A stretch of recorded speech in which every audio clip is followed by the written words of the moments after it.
It was the day of the 70th birthday gala, and the grand living room of the Greenwich, Connecticut mansion was buzzing with the crème de la crème of East Coast society. Then, the federal agents stormed in. At the lead agent's shout, a baccarat crystal flute shattered, and crimson Cabernet Sauvignon bled across the Italian marble floor like a fresh wound. The husband, who just moments before had been preening about his status as a tech CEO, collapsed to his knees, pleading. His mother, the family matriarch, clutched her chest and let out a wail. And in the center of that maelstrom stood the daughter-in-law in a grease-stained apron. The lead agent looked straight at her, and his face went white. A disbelieving whisper escaped his lips. "AUSA. Vance?" In that instant, every eye in the room locked onto the daughter-in-law, and the axis of power tilted irrevocably. The woman treated like the hired help in her own home. What was her real identity? Before the story begins, if you could subscribe and like, it would be a great encouragement for us to bring you even better stories. Also, if you leave a comment telling us where you're listening from, we'll send a little bit of good fortune your way. 3 in the morning. A time when not even the faint, pre-dawn glow of the East Coast filtered through the windows. A time when everyone else was nestled in their beds, dreaming. But in the sprawling kitchen of a massive Greenwich estate, a lone figure was awake, surrounded by billowing steam. The heavy hum of the industrial-grade ventilation fan sliced through the house's profound silence. At its center, wiping sweat-soaked bangs from her forehead, stood Eleanor, a chef's knife in her hand. Before her lay a mountain of ingredients that seemed to have no end. This afternoon was the 70th birthday gala for her mother-in-law, Beatrice Croft. For the past month, Eleanor had cautiously suggested booking a Michelin-starred restaurant in Manhattan or a refined private club, but all she received in return was Beatrice's icy scorn. "You expect me to serve food touched by strangers to my dearest friends?" A Croft daughter-in-law is expected to present a feast prepared with her own 2 hands, a testament to her devotion. Any fool with a checkbook can book a restaurant. A wife's culinary skill reflects directly on her husband's family, Eleanor. Why are you always looking for the easy way out? And so, a sentence of grueling labor, disguised as devotion, was passed down onto Eleanor's shoulders: beef Wellington for 100 guests, countless hors d'oeuvres, various complex salads, and side dishes. Her suggestion to at least hire a private chef was dismissed with the absurd logic: "Are you trying to invite strange men into my home and start a scandal?" Ultimately, Eleanor was left to fight this colossal battle alone. She set down the knife for a moment, massaging her swollen knuckles. After 3 days of shopping and prepping, the feeling in her fingertips was long gone. The sharp pain in her right wrist had evolved into a tingling, electric sensation that shot all the way up to her elbow. Having slept less than 4 hours a night for days, her vision blurred, and her heavy head felt like it might topple to the floor at any moment. Just then, the sound of silk slippers shuffling across the floor came from the living room. Eleanor instinctively straightened her posture and smoothed her disheveled apron. Out of the darkness, Beatrice emerged, draped in an expensive silk robe, her gait as imperious as a prison warden's. "The wild mushroom vol au vents are still not done. I told you, the puff pastry needs time to rest. Why are you so slow?" Beatrice's eyes scanned the ingredients on the cutting board, her tongue clicking in disapproval, completely oblivious to Eleanor's exhausted state. Eleanor cleared her raw throat. "I'm sorry, Beatrice. Deglazing the pans for the Wellington sauce took longer than I expected. I'll have them ready in a moment. Please, just wait a little longer." Beatrice wrinkled her nose, her gaze falling with displeasure on a damp spot on the kitchen floor. Then, with her signature brand of condescension, she plunged a dagger into Eleanor's heart. "I knew it from the moment you mentioned booking a restaurant. Girls like you, with no family background and no proper education, need to work their bodies to the bone to earn their keep. My son gave you a life you could only dream of. The least you can do is show some gratitude for this labor. A person must have some shame, some decency. No proper education." Eleanor's eyes flickered. The truth was, Beatrice knew nothing of her past, nor did she care to. For the past 3 years, she had simply vented her frustration on Eleanor, for not being the heiress from a rival dynasty she had hoped her son would marry. A tide of injustice rose to her throat, but Eleanor bit her lip and swallowed it. She knew all too well that any rebuttal would only be met with greater insults. "Yes, Beatrice. I'll keep that in mind. Please, go back and get some more rest. You'll be tired greeting all your guests." "Tired? I'm wide awake with worry that you'll ruin my party. Make sure the consommé is perfectly clear, and for God's sake, get a beautiful golden brown crust on the Wellingtons. Do you understand?" Beatrice swept out of the room, leaving a chill in her wake. Alone again in the kitchen, Eleanor lifted the lid from a massive stockpot. A blast of hot steam hit her face. Was it the heat that stung her eyes, or the sorrow in her heart? A single, transparent tear dropped onto the cutting board. She wiped it away roughly with her sleeve, and picked up the knife again. Thump, thump, thump. The rhythmic sound of the blade hitting the board sounded especially mournful tonight, she thought to herself. How did I get here? I, who once commanded a courtroom, who dismantled the convoluted lies of hardened criminals as a top prosecutor for the Southern District of New York. I, Eleanor, the Viper Vance. The resignation letter she had submitted to save her husband, Julian, because she loved him, because she couldn't bear to see him fall. Was the price for that choice truly nothing more than cooking for 100 people and enduring her mother-in-law's venom? The reflection in the stainless steel sink showed a nameless housewife, face streaked with grease and sweat, her vitality gone. Just a little longer. Just get through today. Eleanor muttered the words like a mantra, stepping back in front of the roaring stove.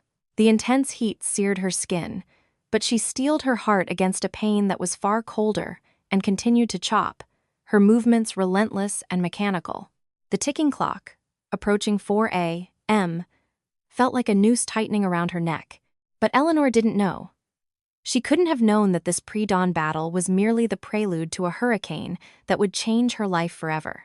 As the misty dawn outside the window gave way to the sharp morning sun, the kitchen bore the scars of a fierce all-night struggle. Steam rose from giant pots, and perfectly plated dishes lined the counters. Eleanor, finally catching her breath, adjusted her damp, sweat-soaked apron. Her eyes were sunken from lack of sleep, and her lips were chapped and pale. It was a pitiful sight. Just then, the crisp, rhythmic sound of hard-soled shoes descended the grand staircase. It was Julian Croft, CEO of the tech giant Aethelred Technologies and Eleanor's husband. He was impeccably dressed in a bespoke Italian suit, a watch worth tens of thousands of dollars on his wrist, a picture of perfection. He was a dazzling, cold contrast to his wife, who had been reduced to a kitchen servant overnight.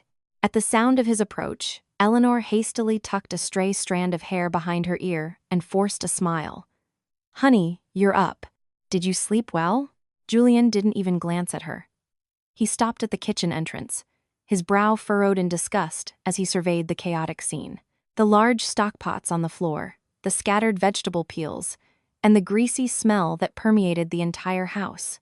To Julian, this scene was not one of devotion, but of offensive disarray. What is this mess? Why does the house smell like a greasy spoon? His voice was as cold as ice. Eleanor wrung her hands, flustered. "I'm sorry it's a bit messy. I was preparing for your mother's party. It's for 100 people, so I haven't had a chance to clean up. I'll get to it right away." She added, "Oh, for breakfast, I made some frittatas. Do you want a bite before you go? I know you were out drinking last night." As Eleanor moved to get a plate, Julian checked his watch and waved her off. "Forget it. I can't eat in this stench. Eleanor, do you have any sense at all? Do you know who's coming today? Senators, hedge fund managers, my most important business partners. What will they think when they walk into this pigsty? What will it do to my reputation?" Eleanor's hand froze in midair. After she had worked her body to the bone all night for his mother, for his family's event, the first word from his mouth was about his reputation. Swallowing the lump of disappointment in her throat, she spoke in a low voice. "Julian, I was up all night preparing this. Your mother insisted it be done at home, and I did all of this by myself. It was incredibly hard. Can't you show a little understanding?" But Julian just scoffed, as if he'd heard the most ridiculous thing in the world. He walked over to her, and, with his fingertips, disdainfully flicked at her stained apron. You make it sound like you're performing some monumental task. You don't even have a job. A woman who stays home all day can't handle this much. Do you think that compares to me, out there closing $100 million deals? If Mom asked you to do it, you should have done it perfectly without complaint. Look at this. It's pathetic. Pathetic. The word tore through Eleanor's heart. There was a time when she was an assistant U.S. attorney that Julian had praised her sharp intellect and commanding presence as the most beautiful things in the world. Now, he saw her as nothing more than a disposable accessory to his success. Can you say that? You know better than anyone why I quit my job. 3 years ago, because of that incident. Enough, he snapped. I am so sick of that story. Whether you were a prosecutor or not, right now, you're just my wife and the daughter-in-law of this house. Instead of whining about the past, go wash your face and change. You're not planning on standing next to me looking like that when our guests arrive, are you? Julian turned his head in disgust and walked towards the front door. Eleanor stood frozen, unable to say a word as he walked away. Her fingertips still trembled from the hours of chopping, and her knees felt weak, ready to buckle. Just before opening the door, Julian turned back, as if remembering something, delivering the final blow, and taste the food. Make sure it's seasoned properly. I don't want people gossiping about the terrible food. My assistant has hired a catering staff for serving, so just stay in the background and help them. Don't go making a scene and ruining the atmosphere. Got it? Slam. The heavy front door echoed through the silent house. Only then did Eleanor grab onto the sink and sink to the floor. Hot tears streamed down her cheeks, landing on the cutting board. Was her choice 3 years ago to throw away everything to protect him, out of love the right one? Julian's cold eyes and cruel words burned hotter than the stove she'd stood over all night. She covered her face with her trembling hands. The reflection in the mirror was no longer the confident woman once called an ace prosecutor. All that remained was a hollowed-out shadow, worn down by her husband's contempt and her mother-in-law's abuse. The prelude to the tragedy was over.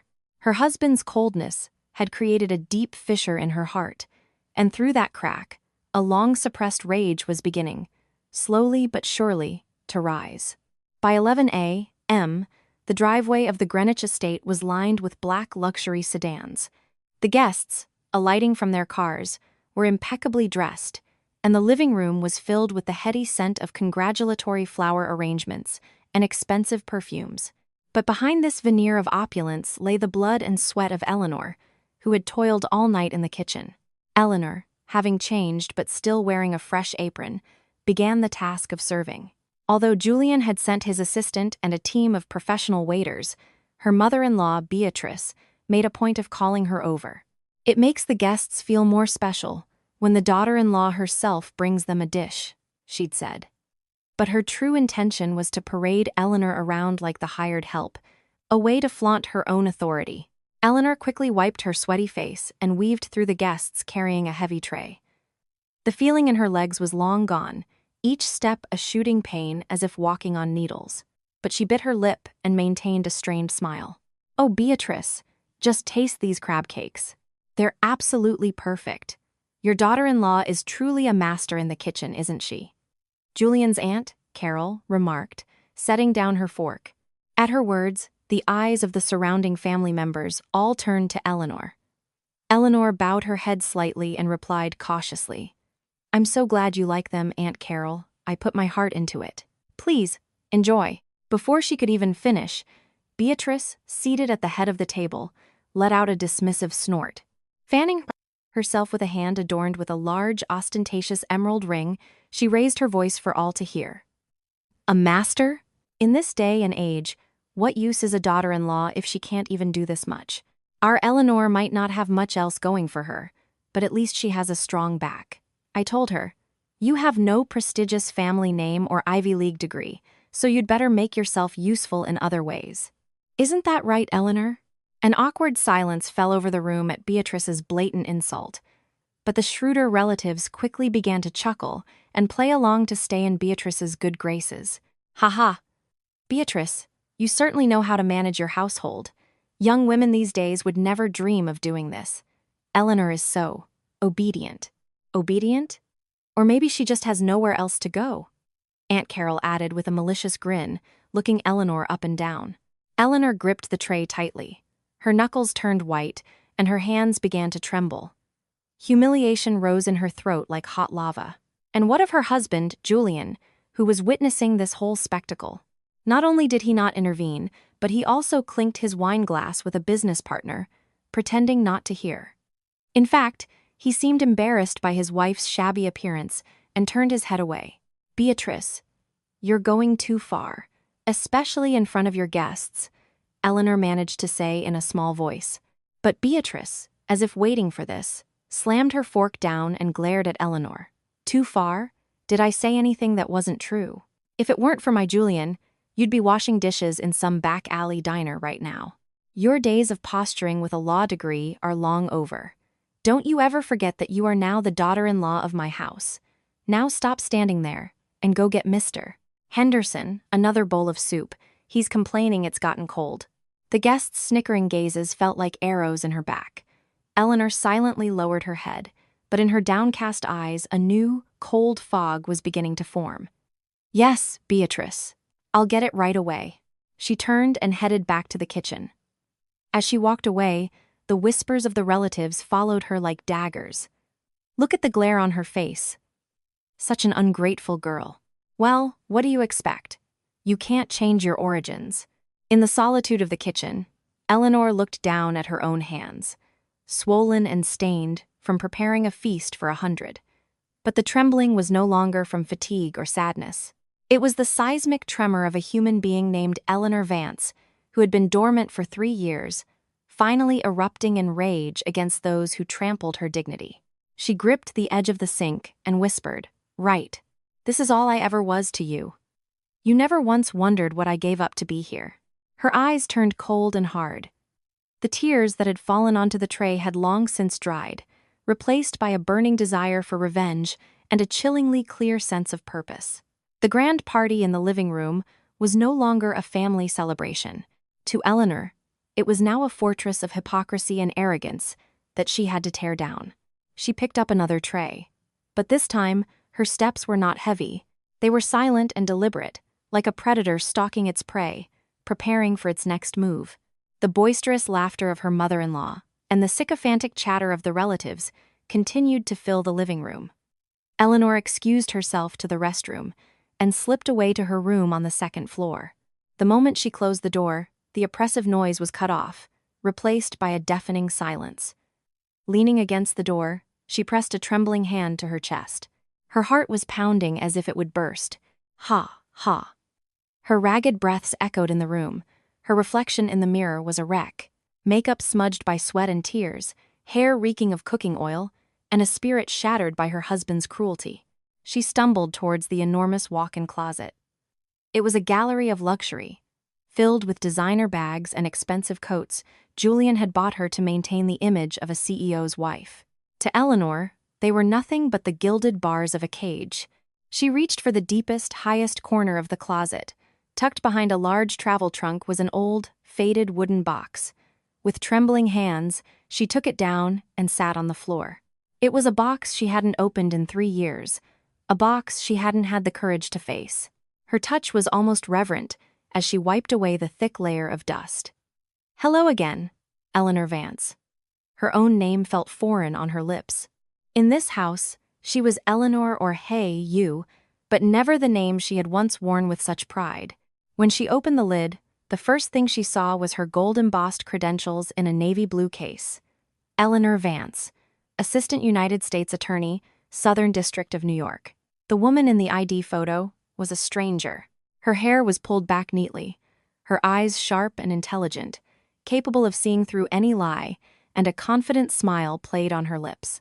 Eleanor carefully took out the ID, tracing the letters with her finger. The cool plastic sent a jolt through her, striking her dormant heart like a defibrillator. Beneath it lay a neatly folded navy blue suit jacket, the one she wore in court. As if in a trance, she pulled it out and held it to her chest. The heavy scent of the fabric, It was the smell of the late nights in the interrogation rooms at the U.S. Attorney's Office, fighting for justice. It was the scent of a resolute will that never backed down before criminals. AUSA Vance. That was a masterful cross-examination. They call her the Viper for a reason. Even the victims are intimidated by her. The praises of her colleagues echoed in her ears like phantom sounds. She was once a feared name among criminals, a force who could command a courtroom with her presence alone. The grit that had allowed her to take on powerful corporations and indict influential figures despite immense pressure. Where had it gone? She imagined herself in that suit, standing before the mirror. Though she was currently a weary housewife in an apron, deep inside her, something hot began to stir. Her suppressed self, the soul of Prosecutor Eleanor Vance, was reawakening, summoned by the feel of her old armor. How could I have forgotten this? Who I was, what I endured all those years for. Power returned to her voice. It was no longer the quiver of sadness, but the quiet fury of a person reclaiming her identity. From the corner of the box, she pulled out an old, worn notebook. In it were the meticulous notes from the last case she had been pursuing before she quit, along with an index of the secret files she had organized to save Julian's company. Julian. Beatrice. You both made a grave mistake today. Did you really think that just because I took off my suit, I erased the law from my mind? She closed the box. But this time, it was not to hide it away. It was to put it aside for the real judgment that was about to unfold. She retied her messy hair into a tight, severe bun. Then she sat at her vanity, wiped away the tear stains, and applied a bold, dark red lipstick. The woman in the mirror was no longer crying. Instead, she wore a chillingly beautiful smile. Her slumped shoulders straightened, and her vacant eyes now focused with razor-sharp precision on the prey in the living room below. Eleanor grasped the doorknob. Outside, she could still hear the laughter of those who mocked her. But now, it no longer sounded like a source of fear. It sounded like the overture to her victory. Now, I'll show you. I'll show you all who Eleanor Vance really is. She opened the door and descended the stairs. Her footsteps were no longer those of an animal being led to slaughter. They were the firm, deliberate steps of a judge entering her courtroom to sentence the guilty. As the party noise faded, Eleanor's mind drifted back to the relentless rain of that summer 3 years ago. It was a time she could never forget. A time when the trajectory of her life was violently altered. Back then, Eleanor was the rising star of the Southern District of New York, the tenacious viper who never lost a case.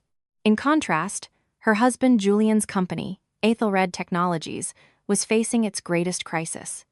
Allegations of illegal political lobbying and embezzlement of millions were swirling. The sharp blade of a federal investigation was at Julian's throat, and his name was plastered across the headlines daily. That night, it had been raining just as hard as it was today. Eleanor had come home late, exhausted. The image of Julian sitting alone in the dark living room was seared into her memory. The shoulders of the ever-confident CO were slumped, and tears were streaming down his face. Ellie, I think I'm finished. If they indict me, the company, I'm done for. Please, save me, I'm begging you. Julian had grabbed her knees and sobbed like a child. That desperate, pathetic look at the time, Eleanor had mistaken it for love. She was a prosecutor who held the law as sacred, but she wasn't cold enough to turn her back on her collapsing husband. Julian, get a hold of yourself. I'll find a way. Are you truly innocent? Is this evidence fabricated? She had asked, her voice trembling. Julian nodded vehemently, gripping her hands. Of course. It's a setup by a competitor. Ellie, you're on the inside. Can't you just look at the investigation? Find the flaws in their case? Help me prove the evidence is forged. If you don't help me, I'm dead. From that day on, Eleanor's hellish internal conflict began. By day, she was a prosecutor championing justice. By night, she was a traitor, poring over confidential case files and internal memos to build her husband's defense. She used every contact and every bit of her knowledge. She found loopholes in the prosecution's case and built a legal argument that would invalidate the evidence against Julian. The suspicious glances from her colleagues, the sharp questioning from her superiors, she endured it all alone. Her heart felt like it was on fire, but she pushed through, driven by the single-minded goal of saving her husband. In the end, the case against Julian was dropped. Aethelred Technologies was saved, but the price was steep. Rumors that Eleanor had leaked information were rampant within the office. Under the immense pressure of an internal affairs investigation, she submitted her resignation. She had severed a career she had spent over a decade building, sacrificing her pride and honor for her husband's future. The day she walked out of the U.S. Attorney's office for the last time, Julian was there with a massive bouquet of flowers. He had held her tight and made the sweetest of vows. "Ellie, thank you. I will never, ever forget what you sacrificed for me. You're no longer AUSA Vance. You're my wife, and I'm going to make you the happiest woman in the world. I'll protect you with my life. I promise." How ironic. Who would have thought that a vow to repay her for a lifetime would have an expiration date of less than 3 years? As his company got back on its feet and he was hailed as a visionary CEO, Eleanor's sacrifice was reframed as a wife's natural duty. Worse, she became a constant, uncomfortable reminder of his past shame. "Just stay home and manage the house. It suits you better," he started saying. His mother, Beatrice, was even worse, constantly remarking how it was a good thing Eleanor had quit that unladylike prosecutor job that was holding her son back. Through all their betrayals, Eleanor had endured in silence, believing that one day, the kind, loving husband she once knew would return. But today, standing before this lavish birthday feast, she finally understood. Her sacrifice had been nothing more than a stepping stone for them. The man she had saved 3 years ago was not her loving husband, but a monster who scoffed at his wife's devotion. Eleanor stared into her own eyes in the dressing room mirror. The woman who had tearfully taken off her suit for her husband 3 years ago was gone. In her place, the soul of Prosecutor Eleanor Vance was reigniting, sharpening her blades against those who had used the power she gave them to crush her. "Julian, you promised to protect me with your life. What a shame. Because now, the one holding your life in her hands is the stay-at-home wife you so despised, Eleanor Vance." She stared coldly at the closed door. The time for sacrifice was over. Now, it was time to collect the debt, in blood and tears. The air in the living room was still thick with the scent of expensive wine and fake laughter. Beatrice was flushed with the praise of her relatives, while Julian stood shoulder to shoulder with his business partners, his chest puffed out with arrogance.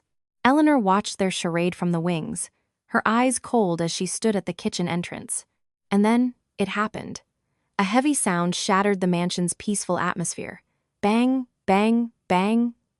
Before anyone could answer the violent pounding, the front door burst open. The chattering guests fell silent, their heads whipping towards the entrance.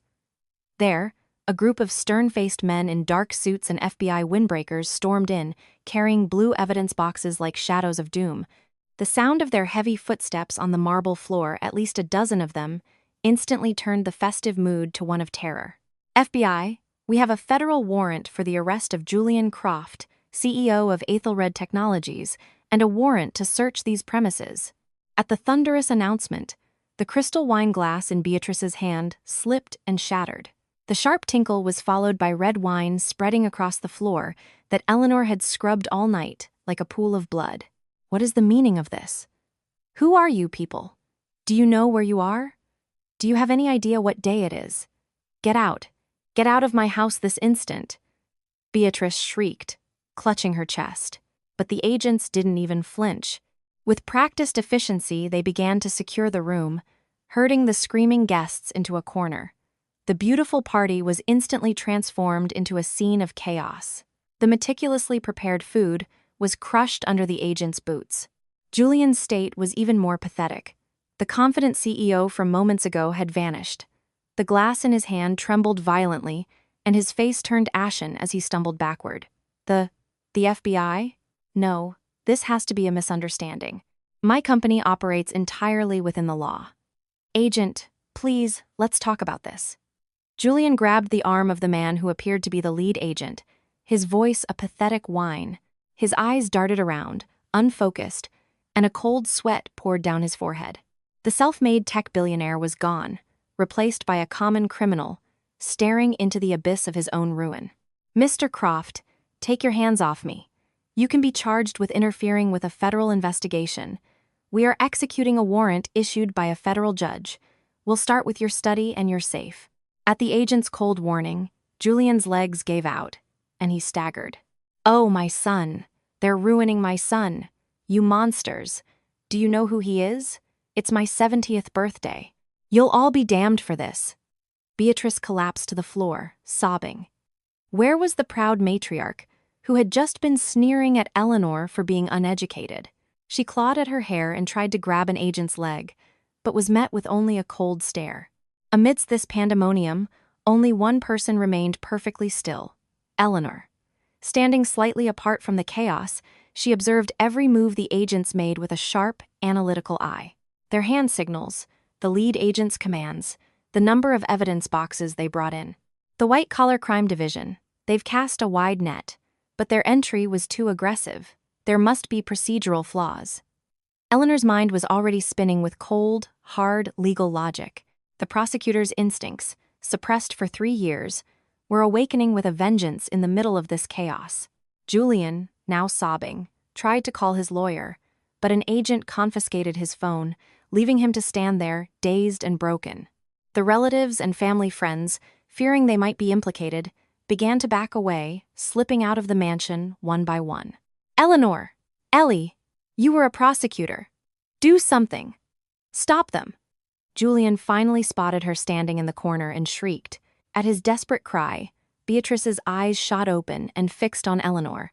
Slowly, very slowly, Eleanor untied her apron. She looked down at the wailing Beatrice and her pleading husband.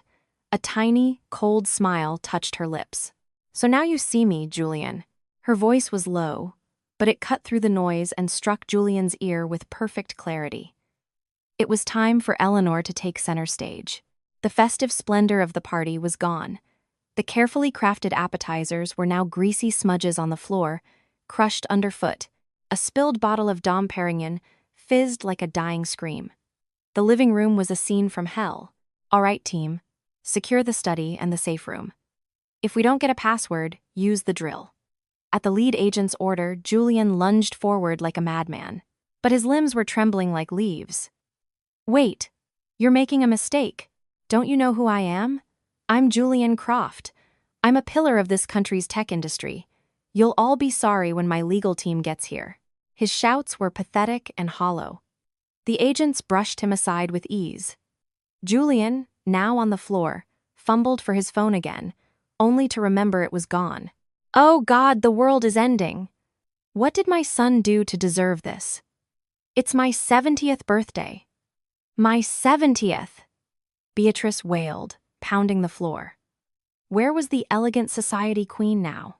She tore at her perfectly coiffed hair and grabbed at the agent's pants. "Who sent you? Who's your boss? My son is friends with senators. Stop this right now. You're ruining him, you ignorant thugs." But her shrieks only earned her annoyed glares. And what of the relatives who had been mocking Eleanor? "Oh dear. I don't know anything about this. I just came for the party. My blood pressure. Honey, we need to leave. What if we get dragged into this?" They were all too busy grabbing their belongings and fleeing, terrified their own bank accounts might be next. The myth of family loyalty was crumbling like a sandcastle against the tide. Just then, the agents located the hidden safe behind a bookcase in Julian's study. "Sir, we've found a concealed safe. Bring in the plasma cutter." At those words, Julian's eyes rolled back in his head.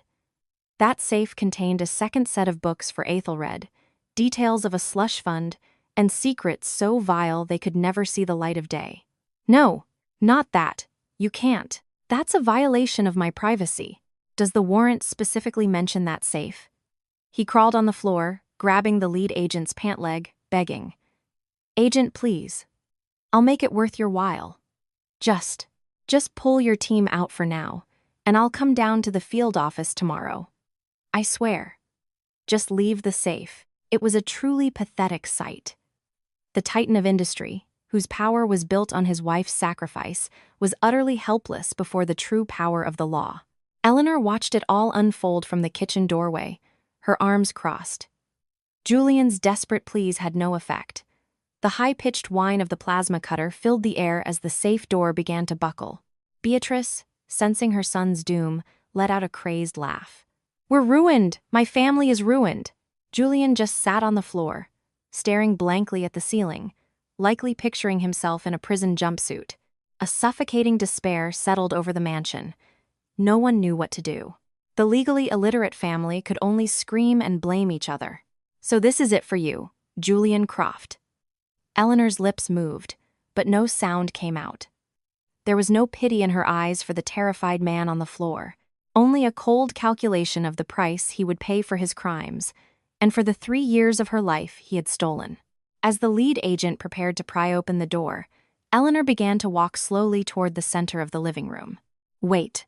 It wasn't Beatrice's screams or Julian's begging that silenced the room. It was Eleanor's single word, spoken in a low but clear voice that cut through the chaos. Every head turned towards her. "You're all making a very big mistake." Her eyes were no longer those of a weary housewife. They were the eyes of the ruthless prosecutor she once was. In the climax of the tragedy, Eleanor's real war was about to begin.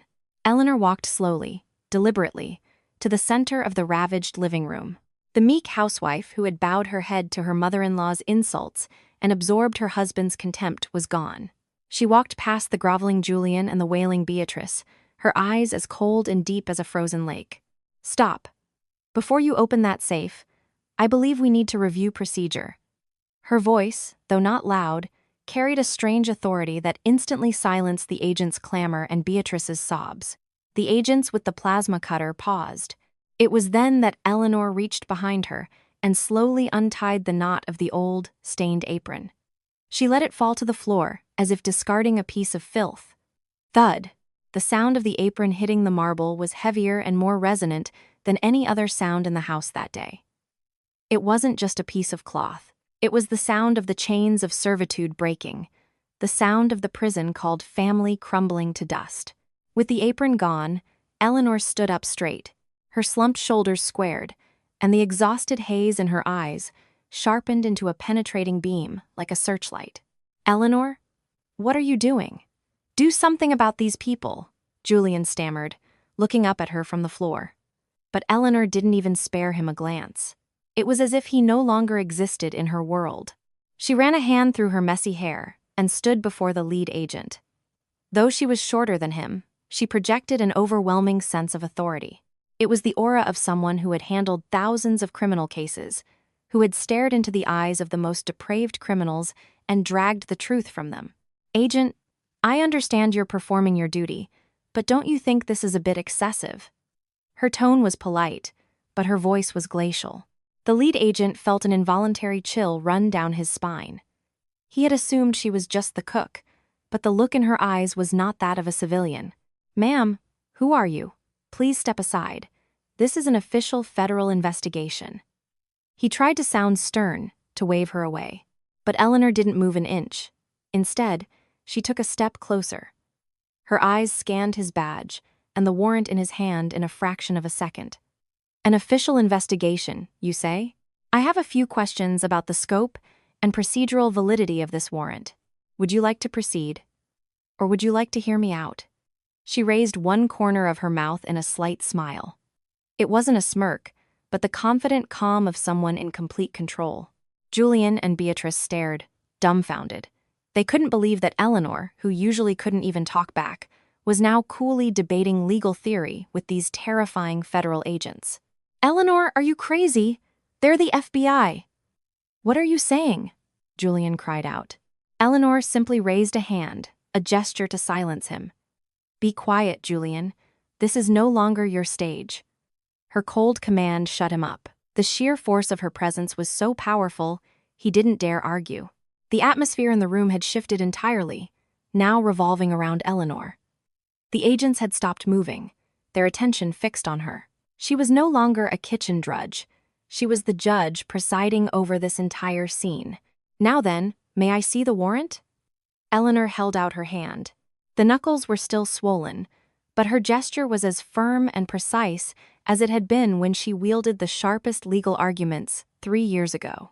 The return of a legend. As she shed the apron, the massive shadow of Prosecutor Eleanor Vance rose up behind her, gloriously resurrected. The lead agent hesitated at the sight of Eleanor's outstretched hand.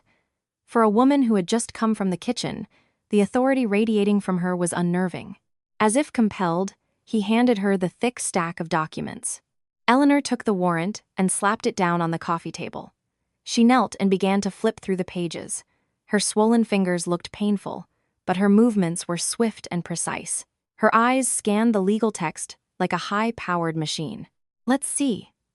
Case number 2, 026CR401. The basis for the warrant is a violation of the RICO Act, specifically wire fraud and embezzlement. Interesting. The legal terms, she murmured, cut through the silence. Julian, still on the floor, stared at her with his mouth agape, as if wondering if this was really his wife. Eleanor's eyes stopped on a particular section. A faint, cold smile spread across her face. Agent, the charges cited in this warrant and the list of items to be seized don't match. The charge is corporate embezzlement from Aethelred Technologies, but you're searching Julian Croft's personal study and the family's financial records.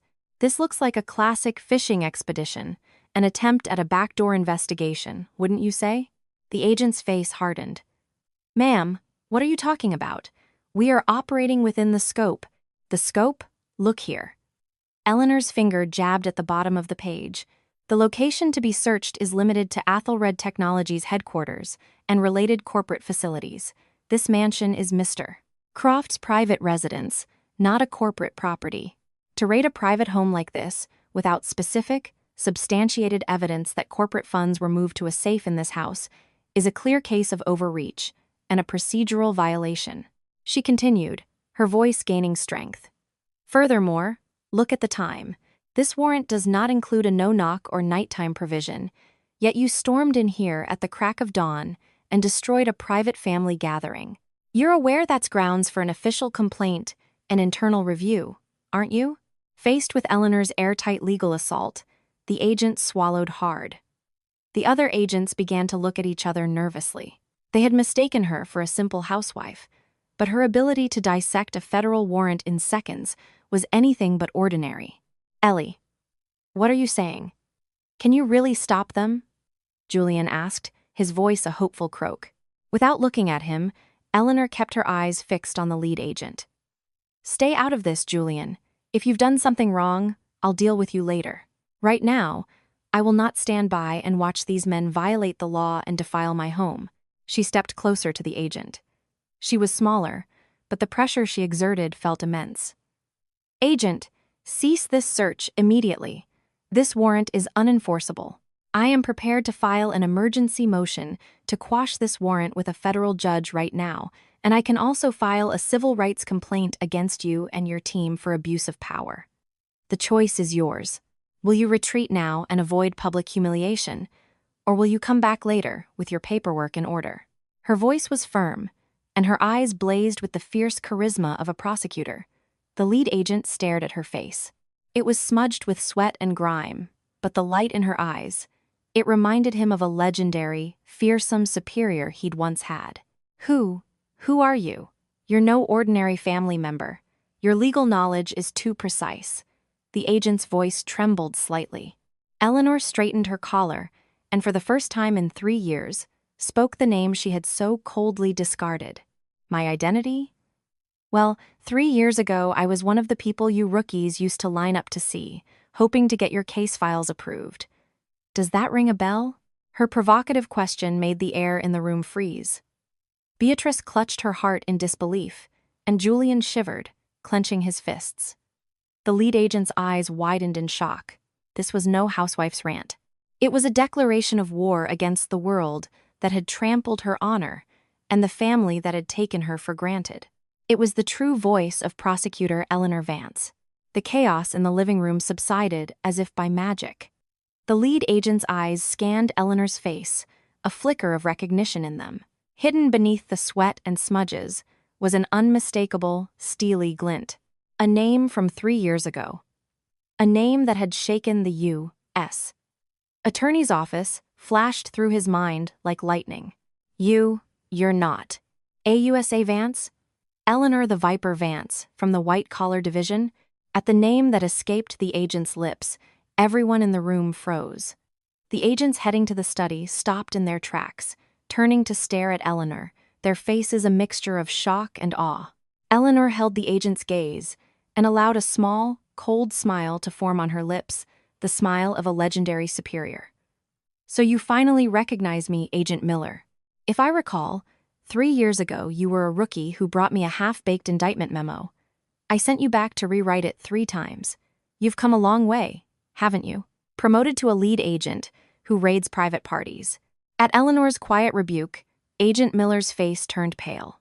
He fumbled with the papers in his hand and instinctively bowed his head. Ma'am, AUSA Vance, I am so sorry. I didn't recognize. I had no idea this was your residence. Beatrice watched this surreal scene, her mouth agape. The arrogant federal agents who had stormed her home were now bowing their heads and trembling before the daughter-in-law she had despised as an uneducated nobody. Julian, too, looked as if he'd been struck by lightning, staring blankly at Eleanor. Ellie, you know them? Why is he bowing to you? Eleanor ignored his foolish question. She took another step toward Agent Miller, each movement radiating an immense, contained pressure. Agent Miller, and the rest of you, listen up. As a former federal prosecutor, and as your former superior, I cannot overlook this act of disrespecting my family and ignoring due process in my home. She pointed to the warrant on the floor. Like I said, this warrant is flawed. It's an overreach and a clear fishing expedition. If you had proceeded, not only would you be facing an internal affairs investigation for abuse of power, but I would have personally filed a motion alleging prosecutorial misconduct. By the way, my phone has been recording and filming this entire encounter. So, what's it going to be? Are you going to go back to the courthouse and get a proper warrant? Or are you going to get sued by me for violating my civil rights? At her ultimatum, the junior agents looked at each other, terrified. The legend of the Viper was well known in legal circles. Once she sank her teeth into a legal argument, no one could escape. Ma'am, it wasn't. We were just following orders from. From who? Your supervisor. Get him on the phone right now. I'll personally debate the illegality of this warrant with him. Go on. Eleanor held out her hand. Agent Miller wiped the sweat from his brow and backed away. He knew he had lost control of the situation. No, ma'am. That won't be necessary. It appears there was a procedural error on our part. We will reevaluate the warrant and proceed according to proper protocol at a later time. Everyone, pack it up. We're leaving. At Miller's urgent command, the agents hastily gathered their boxes. Like a receding tide, the intimidating force of dark-suited men retreated, driven off by a single look from Eleanor. The sound of the front door closing echoed in the silence. The ravaged living room was now filled with a heavy quiet. Beatrice remained on the floor, staring at her daughter-in-law's back, while Julian stood awkwardly, not daring to approach. Eleanor slowly turned to face her mother-in-law and husband. Her hair was matted with sweat, but her eyes shone with a cold, brilliant light. Well, Beatrice. Julian, the situation has been handled. She glanced at the apron on the floor, then kicked it aside with her foot, a clear sign she would never pick it up again. Now, I believe we have some things to discuss. At her low, chilling voice, a shiver ran down Julian's spine. The woman who had seemed like his savior, just moments ago, now looked like the most terrifying prosecutor in the world, and he was the one in the dock. The smile on Eleanor's face was not one of victory. It was a cruel prelude, signaling that the years of her silent suffering were over, and the true revenge was just beginning. The chaos was over, but the living room was a wasteland. Spilled soup and trampled food lay everywhere, and the happy 70th birthday banner was torn and dangling. But Eleanor stood amidst the wreckage, perfectly composed. Her mind was already racing, looking past the mess to the unseen hand that had orchestrated this attack. Ellie? Oh, Ellie, thank you. I knew you were the only one. How did you get rid of them so fast? Julian stumbled to his feet and tried to grab her arm. He was still trembling with fear, his voice a mix of relief and pathetic gratitude. Eleanor coldly shook him off.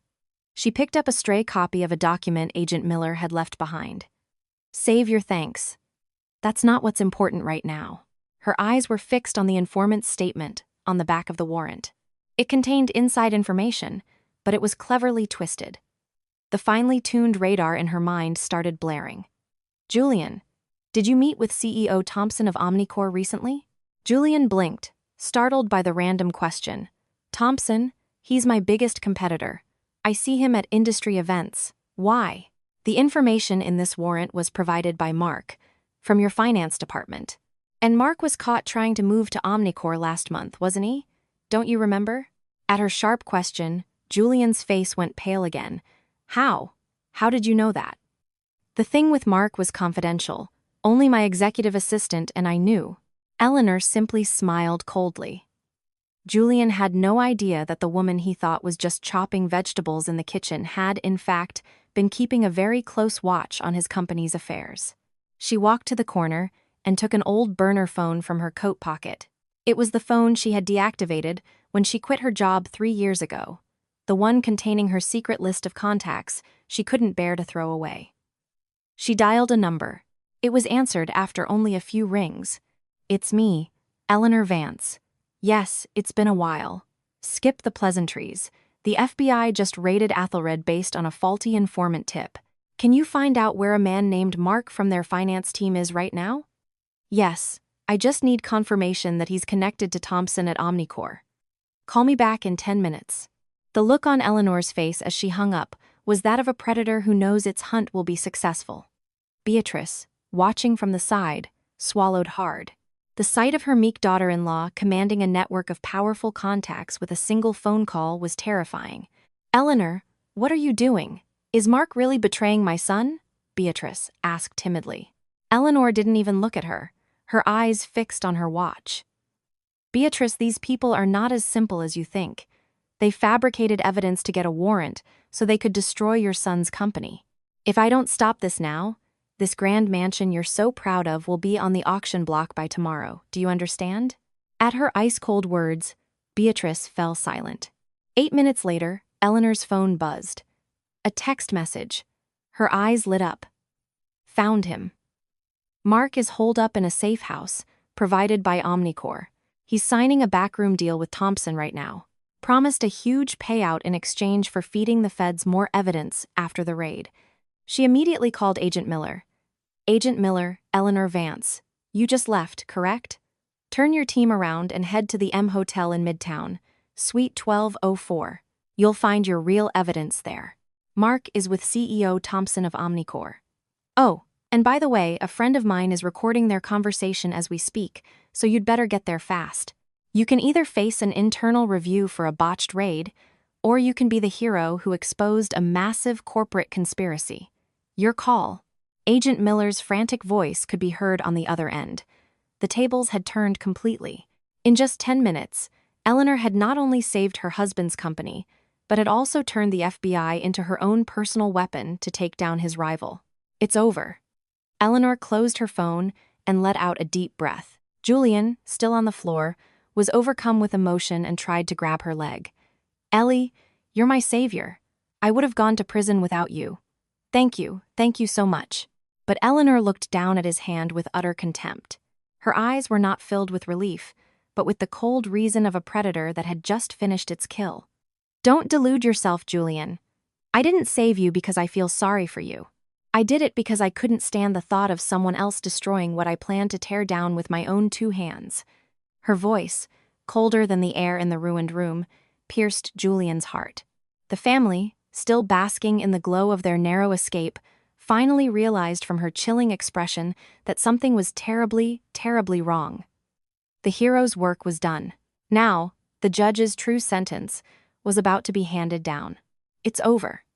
The moment Eleanor's words fell, the frozen scene in the living room came back to life. But it was not a life of joy, but of greed.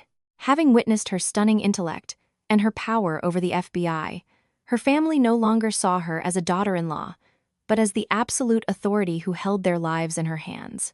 I knew it, of course. Our Eleanor, our AUSA Vance. I believed in you all along. The first to rush over was Beatrice. She scrambled to her feet with an agility that belied her age and grabbed Eleanor's arm. Her tear-streaked face was now plastered with a grotesque, sycophantic smile. "Eleanor, my dear child, you saved my Julian. Forget everything I said earlier. I was just an old woman, overwrought on my birthday. You are the blessing of this family.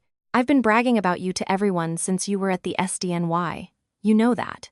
Eleanor felt her skin crawl where Beatrice's hand touched her. The same lips that, just hours ago, had sneered at her for having no breeding were now spewing the sweetest praise. The transparency of human hypocrisy was nauseating. Julian was no different. He pulled himself together and practically groveled at her feet, his CEO pride long forgotten. "Ellie, thank you. You really are my savior. I've been under so much stress at work, I haven't been myself. I forgot you were a prosecutor." "No, I forgot how much you mean to me. I was blind. I'll make it up to you, I swear. Anything you want, I'll give it to you. Let's go back to how we were." "No, let's be even happier. Please," Julian begged, a pathetic smile on his face. It wasn't love. It was the desperate gambit of a coward trying to cling to his shield. Eleanor coldly pulled her arm away. The remaining relatives, who had been hiding in the corner, now sidled over. "Wow, Eleanor. Or should we call you Miss Vance? The way you handled that with one phone call was like something out of a movie. Seriously, Beatrice, you must have saved a country in a past life to have a daughter-in-law like this."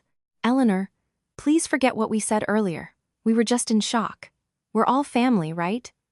Aunt Carol and the others chimed in, their words dripping with false sincerity.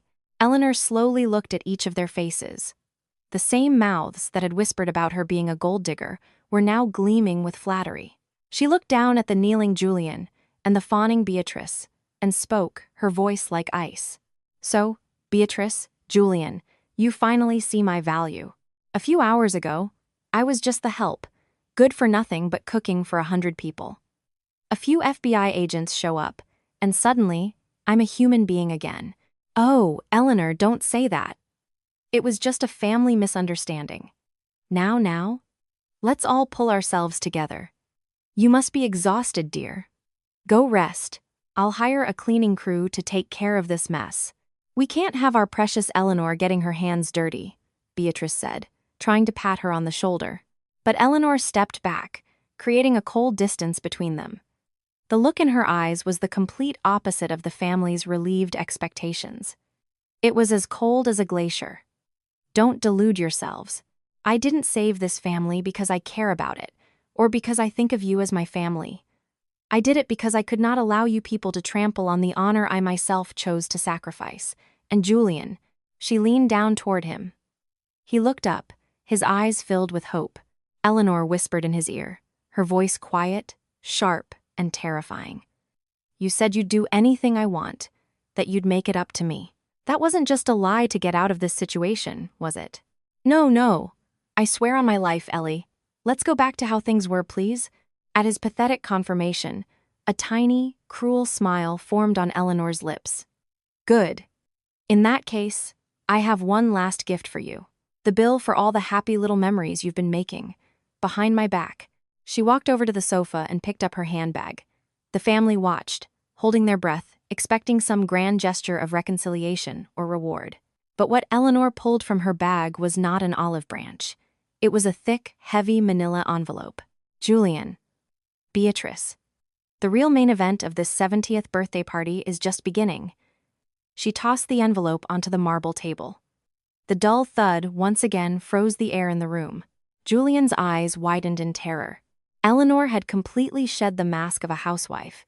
She was now a judge, without pity or mercy, and she was looking right at him. The photos scattered across the table were a gallery of Julian's sordid private life. While Eleanor had been crying in the kitchen, sacrificing her life for him, he was smiling, shopping, and vacationing with a much younger woman. The air in the room became unbreathable. The fawning relatives fell silent, and Beatrice, her face white, picked up a photo with a trembling hand. What is all this? Julian, is this true?" Julian couldn't answer, his eyes fixed on the floor. His pathetic smile was gone, his lips quivering as sweat poured down his face. Eleanor looked down at him as if he were an insect. "There's no need to ask, Beatrice. I've been collecting these for the past year. Every time your son said he was going out for a business dinner, I knew exactly where he was, who he was with, and what he was doing. Every single receipt is in that envelope." Her voice was so calm, it was terrifying. Julian finally snapped out of his stupor and crawled to her, grabbing her legs again. "Ellie, no, it's a misunderstanding. She seduced me. I swear, it's only you. I was crazy. It was a mistake." "A mistake?" Eleanor sneered, pushing his hand away with the toe of her shoe. "You rented an apartment for her for over a year and bought her designer bags, while you refused to even give me my own credit card. That's a mistake to you? Julian, you still don't get it. You forgot I'm a human being long before you forgot I was a prosecutor." She pulled another neat stack of papers from her bag. Divorce papers, already signed by her. She held them in front of his face. "Sign it. Now." "Ellie, please, I did wrong. I'll give you more stock in the company. I'll buy you a building in your name. Just please, don't divorce me," he begged. Beatrice joined in, terrified that without Eleanor's protection, the FBI would be back. "That's right, Eleanor. Men make mistakes. I'll make sure Julian behaves. Think of the family. Do you want to see us ruined?" But Eleanor ripped her hand away from Beatrice's grasp. "Don't fool yourself, Beatrice. See your son ruined. I'm going to ruin him myself. That fake honor and money you all cherish so much, I'm going to show you exactly how I can tear it all down." Her eyes flashed. She grabbed Julian by the collar and whispered, "The terms are simple. Half of your company shares and a $20 million settlement. You pay all the taxes. Don't even think about refusing. You saw me send Agent Miller away. If I want, I can have you in front of a judge for a bail hearing tomorrow morning. And not with their flimsy evidence. With the real evidence of your crimes that I've been collecting for 3 years. Julian's eyes filled with horror. He finally realized she hadn't just been collecting evidence of his affair. She had been documenting every dirty secret of his business. You're a monster. How could you live with me for 3 years and do this? The monsters aren't me. It's you. The people who treated someone who sacrificed everything for them like a servant and felt no remorse." Without another word, she turned away. A car she had arranged was already waiting with her packed suitcases. 2 large trunks stood by the door. "No, Eleanor, don't go," Beatrice shrieked, collapsing to the floor, but Eleanor never looked back. As she opened the front door of the grand mansion, a cool evening breeze hit her face. It was sweeter and more refreshing than the searing heat of the kitchen. "Julian, be at the law offices of Wachtell, Lipton tomorrow at 10 a.m. with your lawyer. If you're 1 minute late, I will give you the most spectacular downfall of your life." Slam, the heavy door closed.